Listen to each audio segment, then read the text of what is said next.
اللہ کہتا ہے اصل تو موت ہے، زندگی غریبی میں ملی ہوئی ہے. وہ تو ہم یہ سمجھ بیٹھتے ہیں کہ ہم نے زندہ رہنا ہے، تو پھر ہمیں لگتا ہے کہ یہ کیا ہو رہا ہے.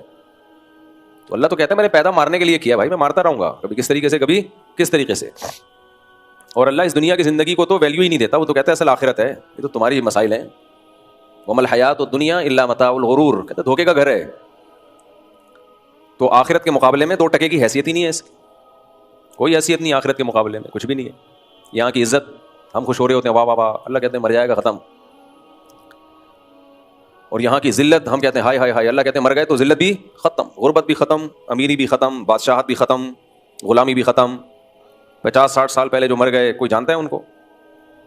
بہت مشہور شخصیات کو جانتے ہوں گے، لیکن ان کے جاننے سے بھی ان کی صحت پہ کیا فرق پڑے گا؟ وہ کہیں گے تم ہمیں جانو نہ جانو، ہماری لاش پہ جو کیڑے ہیں ان میں کوئی ان کی صحت پہ کوئی فرق نہیں پڑتا.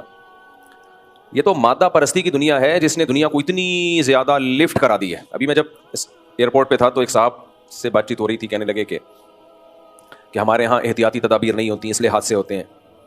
بات صحیح ہے، ہم لوگ تھوڑے سے غیر محتاط بھی ہیں، لیکن یہ جو ابھی تباہی آئی ہے اس میں تو احتیاط کا تعلق ہی نہیں تھا. یہ تو کلاؤڈ برسٹ، بادل پھٹا اور سارا پانی اچانک زمین پہ آیا، اس میں کیا احتیاط کرے گا انسان؟ ہو ہی نہیں سکتا. بادل کو پھٹنے سے کون روک سکتا ہے بھائی؟ بادل جب پھٹتے ہیں منو ٹنوں پانی جو بادلوں میں اچانک زمین پہ آتا ہے، اور وہ اتنی بڑی بڑی چٹانیں، اتنے بڑے بڑے پتھروں کو بہا کے لے گیا. وہ پتھر تو جہاں سے گزر انہیں ملیا میٹ کر دیا سب کچھ. ان لوگوں کو یہ غم نہیں تھا ابھی جب ہم گئے ہیں کہ ہمارے خاندان کے 30 افراد مر گئے، 40 ان کی لاشیں نہیں مل رہی. یہ غم تو پرانا ہو چکا تھا 4 دن. یہ تھا کہ لاشیں تو نظر آئیں. ایک آدمی نے کہا میرا بچہ غائب ہے، دوسرے نے بتایا کہ میں نے دفنا دیا، مل گیا تھا مجھے، دفنا دیا ہے. تو رونے لگا کہ میں دیکھ ہی لیتا اس کو. ایسی افراتفری.